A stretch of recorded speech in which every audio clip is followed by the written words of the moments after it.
যে আমাৰ লোক নিৰ্মাণ বিভাগে ইতিমধ্যে জুবিন ক্ষেত্ৰৰ নিৰ্মাণৰ প্ৰাৰম্ভিক কাম হাতত লৈছে।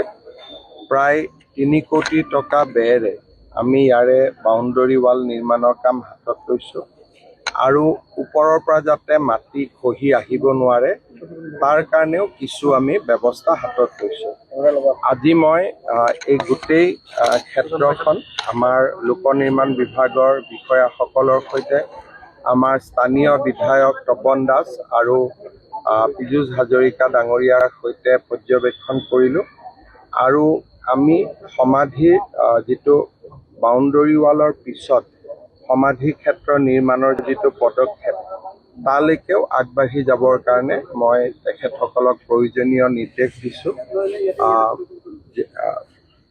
যি ধৰণে আমি আমাৰ এটা ভাল পৰিকল্পনা কৰি ইয়াক যাতে এটা আমি সুন্দৰ সমাধি ক্ষেত্ৰলৈ জুবিন ক্ষেত্ৰলৈ ৰূপান্তৰ কৰিব পাৰোঁ আৰু তাৰো ইতিমধ্যে প্লেনিং আৰম্ভ হৈছে। মই ভাবোঁ যে বাউণ্ডৰী ৱালখন হোৱাৰ পিছতে আমি এই কাম হাতত ল'ব পাৰিম।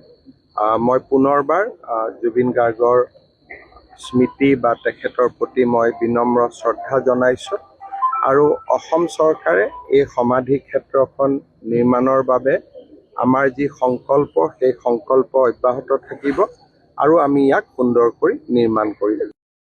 যে আমাৰ লোক নিৰ্মাণ বিভাগে ইতিমধ্যে জুবিন ক্ষেত্ৰৰ নিৰ্মাণৰ প্ৰাৰম্ভিক কাম হাতত লৈছে।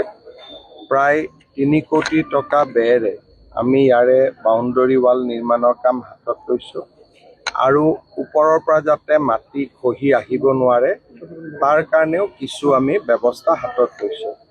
আজি মই এই গোটেই ক্ষেত্ৰখন আমাৰ লোক নিৰ্মাণ বিভাগৰ বিষয়াসকলৰ সৈতে আমাৰ স্থানীয় বিধায়ক তপন দাস আৰু পীযুষ হাজৰিকা ডাঙৰীয়াৰ সৈতে পৰ্যবেক্ষণ কৰিলোঁ আৰু আমি সমাধিৰ যিটো বাউণ্ডৰী ৱালৰ পিছত সমাধি ক্ষেত্ৰ নিৰ্মাণৰ যিটো পদক্ষেপ তালৈকেও আগবাঢ়ি যাবৰ কাৰণে মই তেখেতসকলক প্ৰয়োজনীয় নিৰ্দেশ দিছোঁ।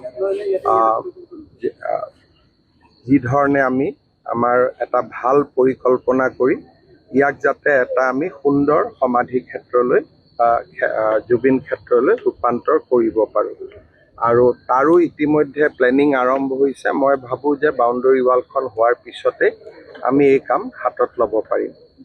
মই পুনৰবাৰ জুবিন গাৰ্গৰ স্মৃতি বা তেখেতৰ প্ৰতি মই বিনম্ৰ শ্ৰদ্ধা জনাইছোঁ আৰু অসম চৰকাৰে এই সমাধি ক্ষেত্ৰখন নিৰ্মাণৰ বাবে আমাৰ যি সংকল্প সেই সংকল্প অব্যাহত থাকিব আৰু আমি ইয়াক সুন্দৰকৈ নিৰ্মাণ কৰিম।